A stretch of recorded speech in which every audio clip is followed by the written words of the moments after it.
बारम्बार हामीले जवाफ पनि दिइसकेको छौँ। तर भए पनि अहिले अब तपाईँले भन्नुभयो राजनीति यही कुरोमा अब तातिनु पनि पर्छ। अल्टिमेट हाम्रो यो स्थायी राजनीतिक समाधान हो।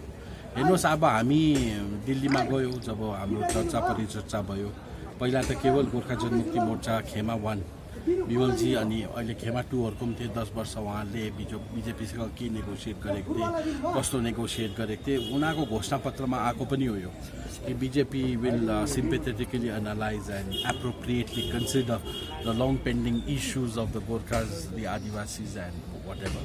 त्यो थियो।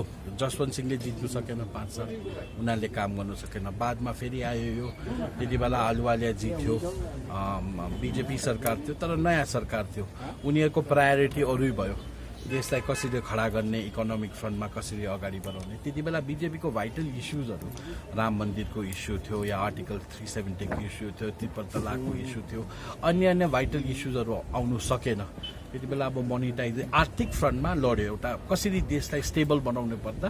हाम्रो इस्यु पनि झन् अब 14-15 लाख गोर्खाको अब स्पेसिफिक हेरौँ, अब भारतीय स्तरमा को यो छुटेर जानु गयो। त्यति बेला उहाँहरूले गरेन।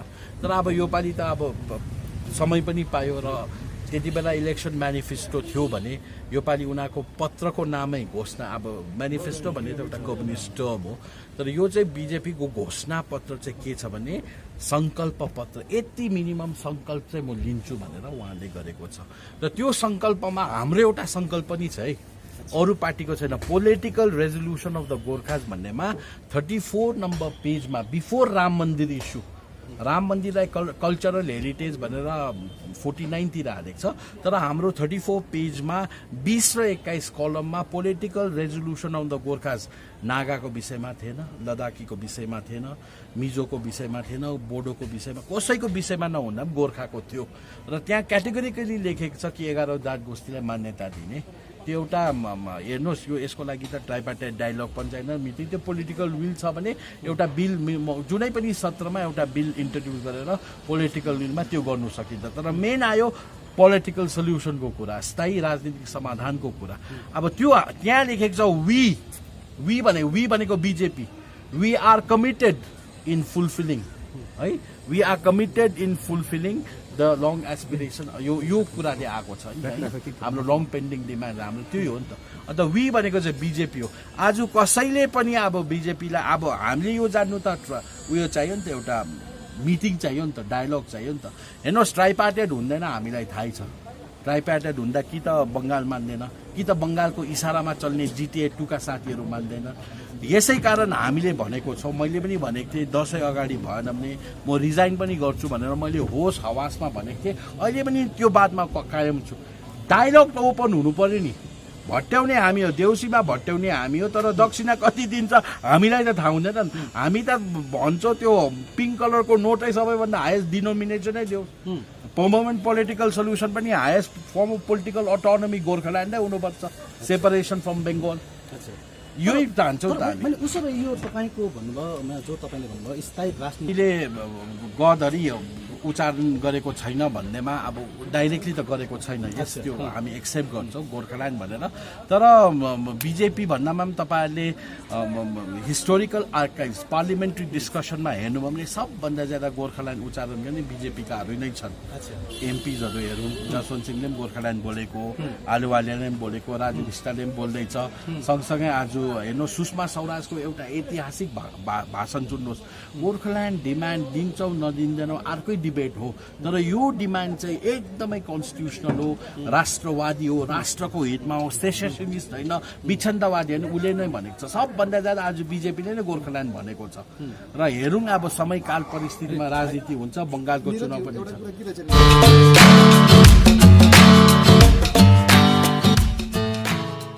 बिजेपीले दिँदिन पनि भनेको छैन, डायलग पनि गर्दिन भनेको छैन, उसको सङ्कल्प पत्रमा हालिसकेको छ। सङ्कल्प पत्रलाई त विश्वास गर्नु पर्यो नि। समयकाल परिस्थिति हो, त्यति बेला कांग्रेस सरकार थियो, त्यो त लिडरसिपको क्यापासिटी हो नि त। दिने मान्छेले थाप्ने मान्छे कत्रो छ हेर्छ, दिने भन्दा थाप्ने गकिलो हुनुपर्छ, बलवान हुनुपर्छ। जुन डिजिएसी दियो, चलाएर देखाइदियो 15 साल चौतर्फीय विकास जुन एग्रिमेन्ट लेटर एन्ड स्पिरिटमा थियो त्यसलाई सुभाष घिसिङज्यूले अनर गर्यो। दिल्ली पनि छक्कै पर्यो। हो यति सानो बजेटमा इन्बारको लौदा राज्य सरकारको हस्तक्षेप हुँदा पनि सुभाष घिसिङले चलाएर देखायो।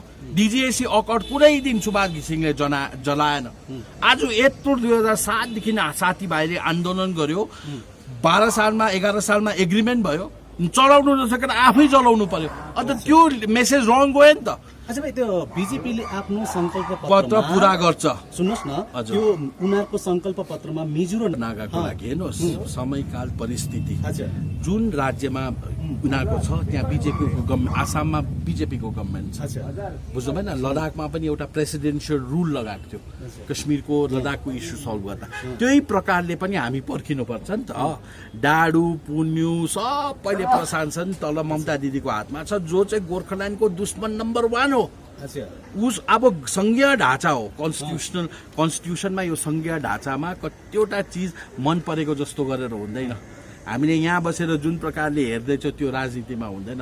राजनीतिमा त पछाडिमा आँखा हुनुपर्छ, तालुमा आँखा हुनुपर्छ है। अब त्यो छ नि, त्यो आउँदैछ, बनिँदैछ, माहौल बनिँदैछ।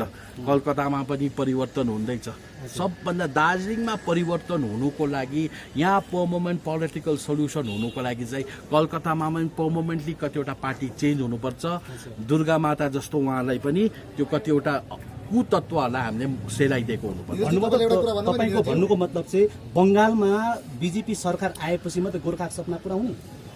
अब त्यो एकदम राम्रो प्रकारले चाहिँ त्यो हुनसक्छ। एकदम राम्ररी तारतम्य भयो।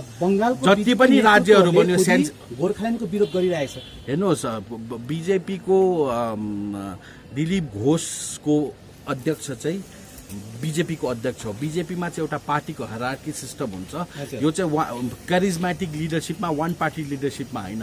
ममताले दिन्न त दिँदैन, तर दिलीप घोषले दिन्न भन्दा पनि दिल्लीले दिनुपर्छ भने दिलीप घोषको केही पनि लाग्दैन। दिलीप घोष त एउटा उहाँहरूको उयो खाली हो, नोमिनी खाली हो। तर दिल्लीको पोलिसी हो, गोर्खाल्यान्ड त एउटा नेसनल पोलिसी हुन्छ। बङ्गाल विधानसभा चुनावको लागि बीजेपीको राज्यको नेतृत्वहरूले गोर्खाल्यान्डको विरोध गरेको हो त? अब त्यो अब हेर्नुहोस्, कतिवटा छ तपाईँले बुझ्नुहुन्छ, त्यो सबैले बुझेको छ। अहिले नानीले पनि बुझ्छ। अब बङ्गालमा गोर्खाल्यान्ड भनेपछि बङ्गालमा अहिले गोर्खाल्यान्ड भनेर आन्दोलन लड्नु सक्दैन, तर बिजेपीको त्यो छ। उसो भए भाइ, बिजेपीको सेन्ट्रल लिडरहरू गोर्खाल्यान्ड भन्नु किन डराउँदैछ? हेर्नुहोस्, गोर्खाल्यान्ड भन्नु डराउनु, बनाउनु पो चाहियो त, बनाउने पो मान्छे चाहियो त। भन्ने त एक सहायक थियो, भन्ने त हामीलाई एक सहायक छ, गोर्खाल्यान्ड नारा लाउने भन्ने। बनाउने लिडर जन्मिनुपर्छ र थाप्ने लिडर पनि जन्मेको हुनुपर्छ। निरजी, तपाईँले एउटा कुरा भन्नुभयो नि, तपाईँकै शब्द वचनमा तपाईँले भन्नुभयो नि, थाप्ने मान्छे हुनुपर्ने, एलिजिबल मान्छे हुनुपर्ने। तपाईँको एलायन्समा अहिले तपाईँ भन्ने एकदम प्रश्न दिनुभयो जे तपाईँको एलायन्समा कोही एलिजिबल लिडर छैन, दिल्ली समेत मागेर। मैले त्यस्तो भनेको छैन। तपाईँले त्यस्तै भन्नुभयो, मैले त्यो भनेको होइन। एलिजिबल छ, एलिजिबल इमर्ज हुनु पर्यो, एलिजिबल हुनु पर्यो, एलिजिबिलिटी हुनु पर्यो नि त। दिल्लीले हेरिरहेको छ होला नि त, कसलाई कसरी मिलाएर दिनु सबै हेरेर त्यो चलाउनु पनि जान्नु पर्यो होइन। बाँदरको हातमा नरियल दिएर त हुँदैन। मैले पहिलाको पोस्ट 17 को कुरा गरेको, पोस्ट 17 को कुरा गरेको, 2007 देखि 17सम्म कुरा गरेको। अहिले त लिडरसिप इमर्ज भएर आयो, एउटा कलेक्टिभ लिडरसिपमा छौँ हामी। यो बङ्गाल विधानसभा चुनाव हजुर घोषणा नभए तापनि चाँडै नै हुने संकेत देखा पर्दैछ। उसो भए यो स्थायी राजनीतिक समाधानको जो डिमान्ड छ, जो कुरा छ, यो बङ्गाल विधानसभा चुनाव भन्दा पहिल्यै हुनुपर्ने प्रोसेस सुरु हुनुपर्छ। प्रोसेस मैले भनेको छु, बाइपार्टेड भए पनि बोलाउनु। दिल्लीको मनसा जान्नु भने बाइपार्टेड मिटिङ पनि हामीसँग हुनुपर्छ। होम मिनिस्टरले बाइपार्टेड मिटिङ बोलाउनु। यो विगत केही दिन पहिला मात्रै तपाईँले एउटा घोषणा तर मैले अरू त के गर्नु, आमन्त्रण भर्खर गरेर उनीहरूले पत्र यो चाहिँ तपाईँले तर म बिजेपी विधायक हेर्नुहोस्, त्यो त अब डायलग प्रोसेस सुरु भएन भने र डायलग म पर्खिन्छु। म I am waiting for them. Puja अगाडि भनेको छु, कुराकानी हुँदैछ, ग्रिन सिग्नल छ, राम्रो चिज हुन्छ। कतिवटा राजनीति भनेको यस्तो कुरा हो, कति भनेको कुरा गर्नु हुँदैन, नभनेको कुरा गर्नुपर्छ। यो होइन कि मलाई लोभ छ यो कुर्सीको लागि। म हेर्नुहोस्, म बिजेपीको विधायक त जनताको आशीर्वादले भएको। विमलजी थियो त्यसमा, मेरो डिसिसन मेकिङ बडीमा मेरो पार्टीको अध्यक्ष थियो, अन्य दलको अध्यक्षहरू थियो र मैले सबैलाई परामर्श गरेर, राजु विष्ट स्वयं हुनुहुन्थ्यो र सबैलाई मैले अब सोलो डिसिसन त लिनु सक्दिनँ नि त। तर अब नैतिकताको आधारमा पनि मलाई रिजाइन गर्नु लाग्छ भने म त त्यो हेर्नुहोस्, रिजाइन गर्नु कुनै ठुलो कुरो पनि होइन।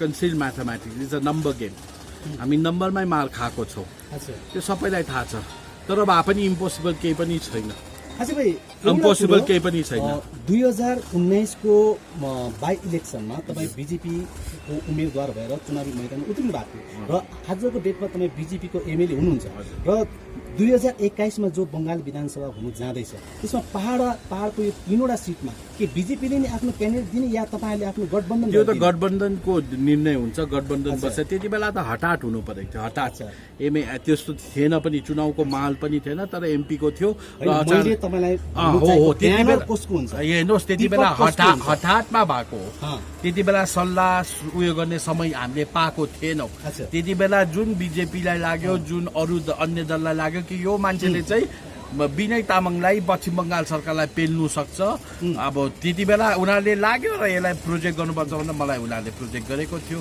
र त्यति बेला मैले अब उहाँ एउटा ऐतिहासिक विजय पनि प्राप्ति गरेको थिएँ अहिले त पुरा समय छ र बीजेपीको घोषणा पत्र आएपछि चारै सबै चिज मैले तपाईसँग जान्नु चाहेको र यो अबको यो चुनावमा बीजेपीको क्यान्डिडेट हुन्छ कि या गठबन्धनको आफ्नै क्यान्डिडेट हुन्छ म अहिले त्यो भन्नु आई एम नट कम्पिटेन्ट एक नम्बर म त्यो भन्नु सक्छु म कुनै पार्टी अलायन्स दलको प्रेसिडेन्ट होइन यो त प्रेसिडेन्शियल डिस्क्रेसन हुन्छ प्रेसिडेन्शियल कन्सेन्ट हुन्छ सबै पार्टीको मिटिङ हुन्छ र जे आम सहमति बनिन्छ बिकज आम सहमति बिना यो कोएलिसन नै हुँदैन आम सहमतिको एउटा क्यान्डिडेट हुन्छ हैन तपाईको पर्सनल सोचमा के हुनु पर्ला अब मेरो पर्सनल सोचमा त त्यही छ अब मैले हेर्नुहोस् अब बीजेपीको हावा चल्योपछि मेरो पर्सनल है डु नट मिसकोट मी मेरो पर्सनल सोचमा चाहिँ अब in Rome do as the Romans do in Rome do as the Romans do त्यसपछि तपाईहरुले निकालिहाल्नु मैले यो पनि भनेको छु in Rome do as the Romans do निरज्यू एउटा कुरा किन चाहिँ नि तपाईले एज अ बीजेपीको एमएलए राजु यो म को सागर पोखरेल त्यो बिचारा त्यो अस्ति धुलाई खाने भाइ सिरियसली लिनु सबैले बोलेको सबै सिरियसली लिने हुँदैन राजनीतिमा हुँदैन एज अ बीजेपी एमएलए दार्जिलिङको यो युगौं पुरानो माग गोर्खाल्यान्डको विषय लिएर तपाईले आफ्नो पार्टीमा कतिपल्ट राखिसक्नु भएको छ हेर्नुहोस् पार्टीमा त बारम्बार हरेक पार्टीमा त बारम्बार एसेम्ब्लीमा मैले राख्नु सकेको छु त्यो मौका पाएको छुइनँ एसेम्ब्लीको अर्कै प्रोसिजर हुन्छ अब मैले मेन्सन केसेसमा त्यहाँ लेखेर दिएँ गोर्खाल्यान्ड भन्ने पनि स्ट्रक डाउन हुन्छ मैले पर्मिसन पाउँदिनँ त्यो तपाईहरुले अरु विधायकलाई पनि सोध्नु सक्नुहुन्छ पार्टी नेतृत्वमा बाहिर पार्टी नेतृत्वलाई पनि हामीले बुझाएको छौं यो बंगालबाट विच्छिन्नतावादी आन्दोलन सेसेसनिस्ट हैन बंगाल कहिले पनि विभाजन हुँदैन हैन यो त अब इल्लिगली मर्ज भएको इल्लिगली मर्ज हो अहिले डिमर्ज गर्नु खालियो जस्तो विच्छिन्नतावादी सेपरेट हुन्छौ अलग हुन्छौ भन्ने शब्द त मन पर्दैन बंगालबाट विच्छिन्न हुनु अलग हुनु यो चाहिँ टेक्निकल रूपमा हेर्यो भने हामी इल्लिगली मर्ज भयो अब्जर्भ एरिया एक्टले इल्लिगली मर्ज गरायो अब हामी डिमर्ज हुनु खालियो हैन मैले भन्नु चाहेको मैले बताएको छु मैले साथीहरुलाई सोच के छ बताउनु सक्दैन उनीहरूले खुलस्त बोल्नु पनि सकेको छैन बताउनु पनि सकेको छैन तर सिम्पथी छ हाम्रो कजको लागि खुल्ला रूपमा बोल्नु नसक्नु कारण कतै बंगालको 292 सिट त हैन अभियसली यो राजनीति हो अभियसली त्यो त लाटाले पनि बुझेको राजनीति हो नि उनीहरू त्यही कारण उसको कुर्सी हो उसको राजनीति हो थ्यांक यू